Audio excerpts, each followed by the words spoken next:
తెలియజేస్తున్నాను. అందరూ బాగున్నారా? అయితే చెప్పదా అంటున్నారా? అనుకోవట్లేదా?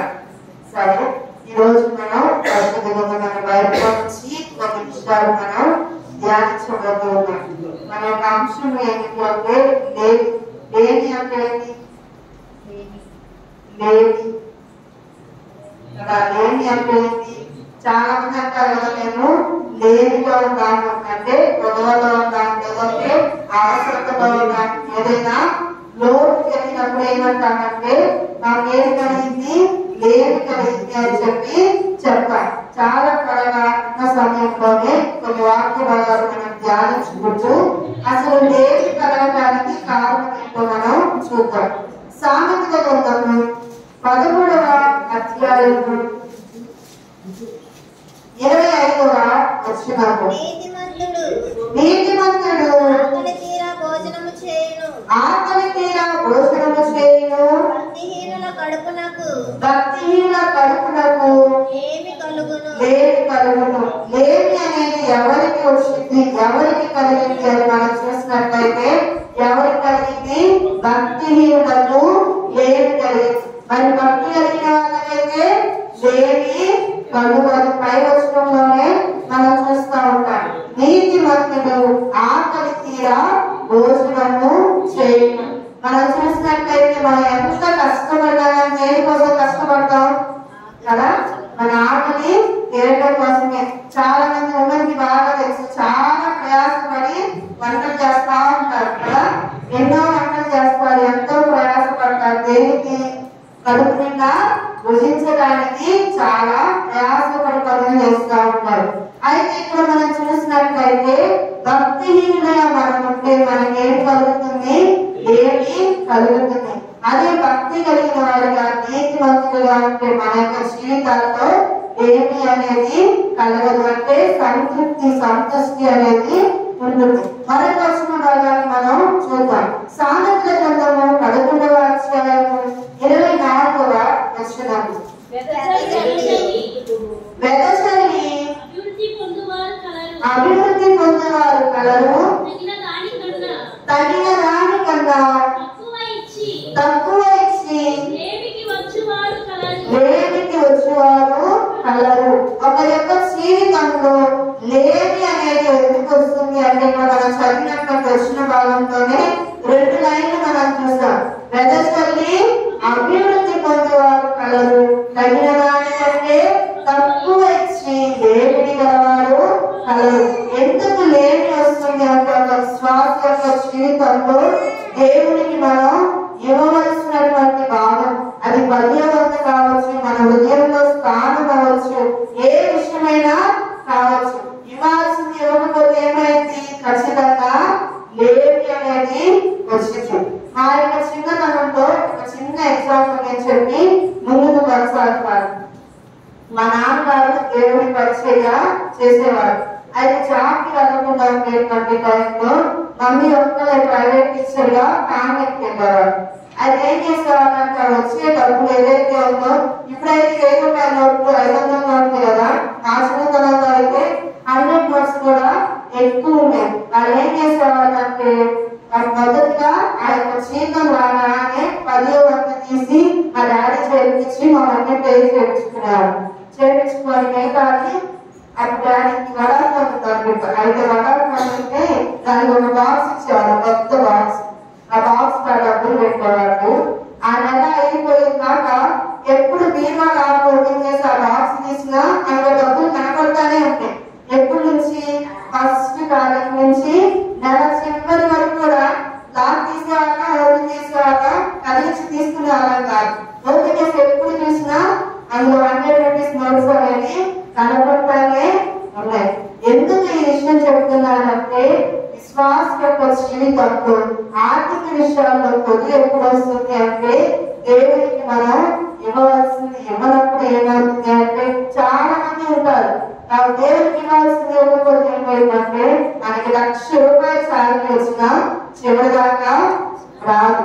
మనకు 100 రూపాయలు వచ్చింది అనుకోండి, అందులోనే దేవునికి ఇవ్వాల్సింది ఇచ్చామనుకోండి, దేవుడు అదే ఆశీర్వాదకరంగా మారుస్తారు.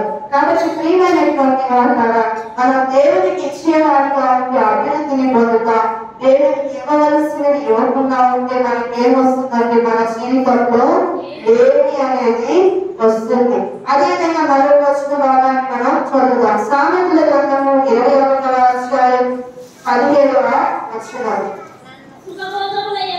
సుఖభోగములయందు వాంఛగల వారికి లేమి కలుగును, ద్రాక్షారసమును నూనెను వాంఛించు వారికి ఐశ్వర్యము కలుగదు. ఇక్కడ మనం చూసినట్లయితే ఈ యొక్క వచన భాగంలో మనం ఏం చూస్తున్నామంటే సుఖభోగములందు వాంఛగల వారికి లేమి కలుగుతుంది. ప్రస్తుతం ఉన్నటువంటి సొసైటీలో కూడా మనం చూస్తున్నాం. వచ్చిన భాగాన్ని చూసినట్లయితే సుఖం అంటే లోక సంబంధమైన విషయాలే కాదు. మనం గమనించినట్లయితే చాలా మంది అంటే ఉన్నదానికంటే ఎక్కువ కంఫర్ట్స్ కావాలి. ఎలాగా మన దగ్గర బైక్ కొనేసుకోతే ఉందనుకోండి, కారు కావాలి. ఇప్పుడేమైతే ఖచ్చితంగా లేమి అనేది మన జీవితంలో వస్తుంది. అంటే ఉన్నదానికంటే ఎక్కువ సుఖపడాలి, ఎక్కువ కంఫర్ట్స్ ఉండాలి, ఎక్కువ అనవసరమైన ఎక్కువ తీసుకోవడం వల్ల ఏమొస్తుంది? లేమి అనేది కలుగుతుంది. లేమికి కారణాలు ఏంటి? మొదటిది ఏంటి? భక్తిహీనులకు లేమి కలుగుతుంది. రెండవది దేవునికి ఇవ్వవలసింది ఇవ్వకుండా తగిన దాని మీద తక్కువ ఇవ్వడం వల్ల మన జీవితంలో లేమి కలుగుతుంది. మూడవది ఏమిటి అంటే సుఖభోగములందు వాంఛగల వారికి లేమి కలుగుతుంది. అయితే ఈ వచనాల్లోనే లేమి ఎవరికి ఉండదు అంటే భక్తి కలిగిన వారికి లేమి కలగదు.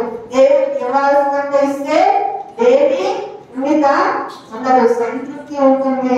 అదేవిధంగా సుఖభోగములందు వాంఛ కాకుండా ఉన్న దాంట్లో సంతృప్తిగా ఉంటే మన జీవితాల్లో లేమి కలగదు. అయితే మరికొన్ని వచ్చిన భాగాలు మనం చూద్దాం. మొదటి సమయాల గ్రంథము 2వ అధ్యాయం 8వ వచనం. మొదటి సమయాల గ్రంథము దరిద్రులను అధికారులతో కూర్చుండబెట్టుటకును సింహాసనమును స్వతంత్రింపజేయుటకును వారిని మంటిలో నుండి ఎత్తువాడు ఆయనే. ఆయన మట్టిలో నుండి ఎత్తువాడు ఆయనే. లేమి గల వారిని పెద్ద కుప్ప మీద నుండి లేవనెత్తువాడు ఆయనే. పెద్ద కుప్ప మీద నుంచి లేవనెత్తువాడు ఆయనే. ఎవరు మనల్ని లేమిలో నుంచి బయటకు తీసుకోగలరు అంటే దేవుడు మనల్ని లేమిలో నుంచి బయటకు తీసుకొని రాగలరు. మన స్నేహితులు కానీ లేకపోతే పెద్ద పెద్ద ధనవంతులు కానీ ఎవరు కూడా మన లేమిలో నుంచి బయటకు తేలేరు. కానీ ఎవరు తీసుకొని వస్తారంటే దేవుడు తీసుకొని వస్తారు. ఏ పరిస్థితిలో ఉన్నటువంటి వారినంటే పెద్ద పక్కల మీద ఉన్నటువంటి వారిని దేవుడు లేవనెత్తేటువంటి వాడిగా ఉన్నట్టుగా మనం చూస్తున్నాం. మరొక వచ్చిన భాగం మనందరికీ తెలిసినటువంటి భాగం కీర్తనలు 23వ అధ్యాయము మొదటి వచనం. ఏమంటారు? యెహోవా నా కాపరి, నాకు లేమి కలుగదు. దేవుడు మనకు కాపరిగా ఉంటే మన జీవితాల్లో ఏమి కలగదు? లేమి కలగదు. చిన్న వాక్యం చెప్పంటే యెహోవా నా కాపరి, తర్వాత నాకు ఏమి కలగదా? లేమి కలగదు. చిన్నపిల్లలు చెప్తా ఉంటే వాళ్ళు లేమి వద్దు ఏమి చెప్పేవారు. అయితే ఇక్కడ మనం చదివినటువంటి వచ్చిన భాగంలో ఎవరికైతే దేవుడు కాపరిగా ఉంటాడో, ఒక అధిపతిగా ఉంటాడో వారి జీవితంలో లేమి అనేది ఉండదు. అంటే ఎప్పుడు సమృద్ధి, ఎప్పుడు సంతోషం, అన్ని విషయాల్లో సంతృప్తి అనేది ఉంటుంది. మరొక వచ్చిన భాగం కీర్తనల గ్రంథము 34వ అధ్యాయము 10వ వచనం. సింహపు పిల్లలు లేమి గలవై ఆకలి కొనును యెహోవాను ఆశ్రయించు వారికి ఏమేలు కొదువైనదు. ఎవరైతే దేవుని ఆశ్రయిస్తారో వారికి ఎప్పుడు కూడా ఏ కొదువ ఉండదు.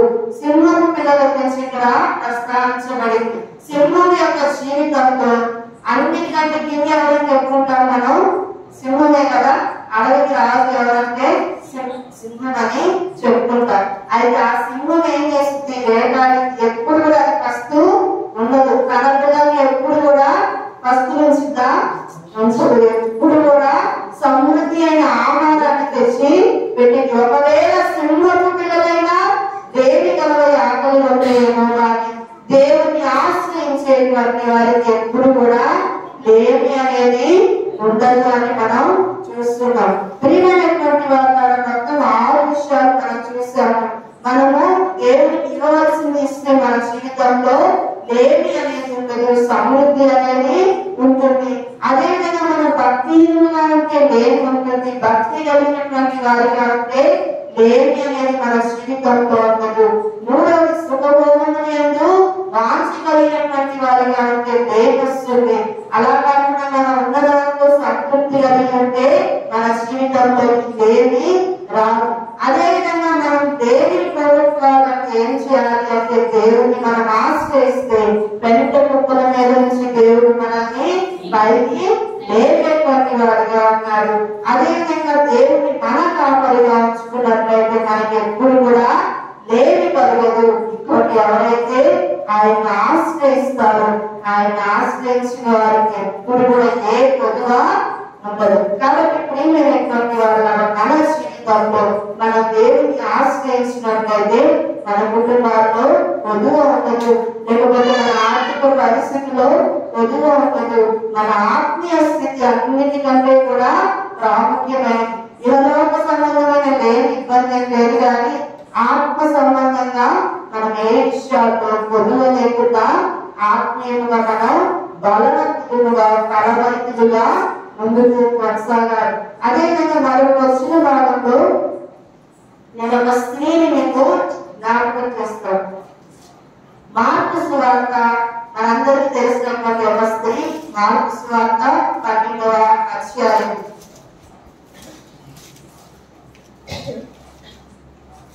44వ వచనం.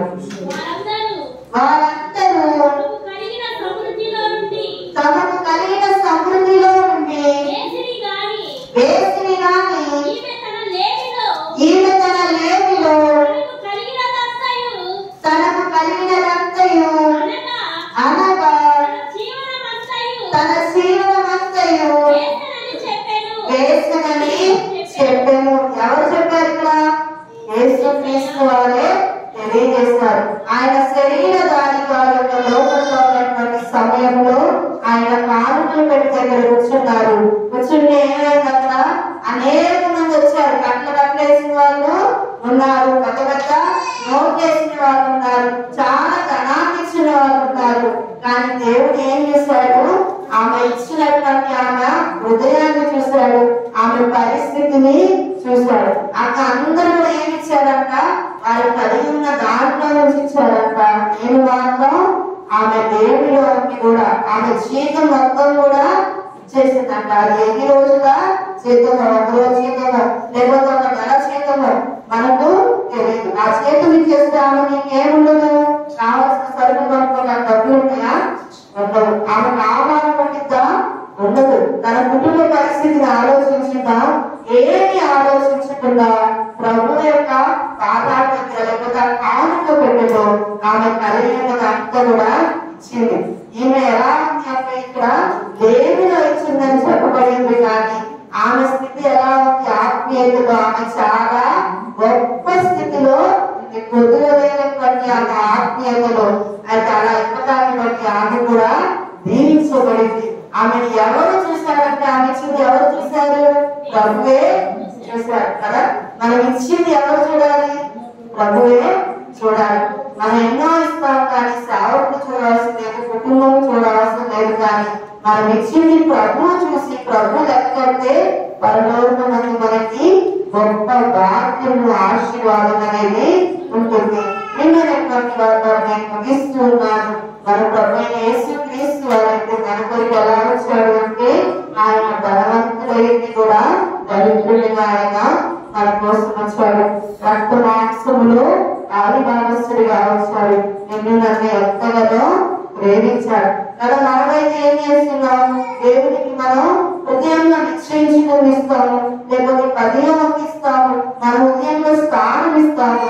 కానీ దేవుడు అయితే యేసుక్రీస్తు వారిని లోకానికి పంపించారు. యేసుక్రీస్తు వారు మన కొరకు ఏమిచ్చారు? తనని తానే సంపూర్తిగా ఇచ్చేశాడు, రక్తం ఇచ్చేశాడు, శరీరం ఇచ్చేశాడు.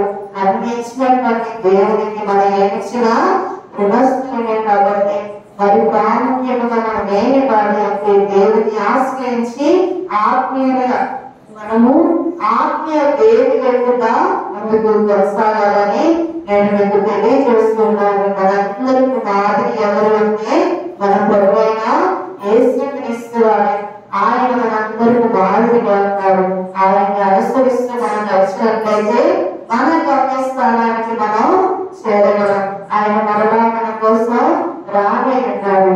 ఆయన వచ్చేటువంటి సమయానికి మనం ఆత్మీయంగా సంపూర్ణులుగా ఉంది. ఎటువంటి విషయాల్లో ఆత్మీయులు కొదువ లేకుండా ప్రభువుని ఎదుర్కొనేటువంటి వారిగా ఉంటే ప్రభు ఎంత సంతోషిస్తాడు కదా, ఎంత ఆనందపడతారు. మనకు కూడా నిత్యము సంతోషము, తరతరాలు యుగాలు ఆనందంతో మనం ఆ రాష్ట్రంలో ఉండబోతున్నాం. ఎంతమంది ఆ రాష్ట్రంలో ఉండబోతున్నారు? అందరూ కదా. మనందరం కూడా రాష్ట్రంలో ప్రభువుని స్తుతించేటువంటి వారిగా ఉండాలి అని నేను ఆశిస్తున్నాను. ప్రార్థన చేసుకొని మనం ముగించుకున్నాం.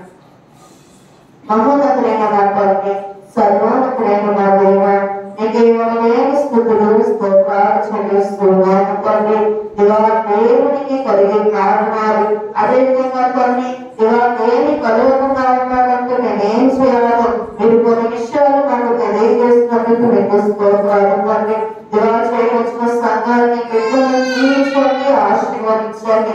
దేవా ఎవరి జీవితాల్లో, ఎవరి కుటుంబాల్లో ఏ విషయంలో దేని కలిగి ఉన్నారు, ఏ విషయంలో పొదువు కలిగి ఉన్నారు తండ్రి, వారి పొదువులను తీర్చండి. దివాన్ని ఆశ్రయించి దివాన్ని తండ్రి మేలు పొందుకోవడానికి, దివాన్ని నుంచి బయటపడడానికి సహాయం చేయండి. ప్రతి కుటుంబాన్ని మీ చేతులకు అప్పగిస్తుండగా రక్షణ, మార్మనసు, పాపక్షమాపణ దయచేయండి. ప్రతి ఒక్కరి కుటుంబంలో కలిసి సన్నిధికి రావడానికి సహాయం చేయండి. రాబోయే తండ్రి సంఘం ఎత్తబడేటువంటి విధముగా ఆశీర్వదించండి. మీ కృపలో ఆదరించండి. నిలువన్న నేను కేవలం యొక్క సాధనమైనట్టుగా మాట్లాడింది మీరు తండ్రి. అందరము కూడా మా హృదయాల్లో భద్రపరుచుకొని నెమ్మది వేసుకుంటూ ముందు కొనసాగే కృపను అనుగ్రహించమని, తరువాత కార్యక్రమాల్లో తోడని నడిపించమని త్వరలో రానే యేసుక్రీస్తు వారి యొక్క నామంలో ప్రార్థించి అడిగి వేడుకుంటున్నాము తండ్రి.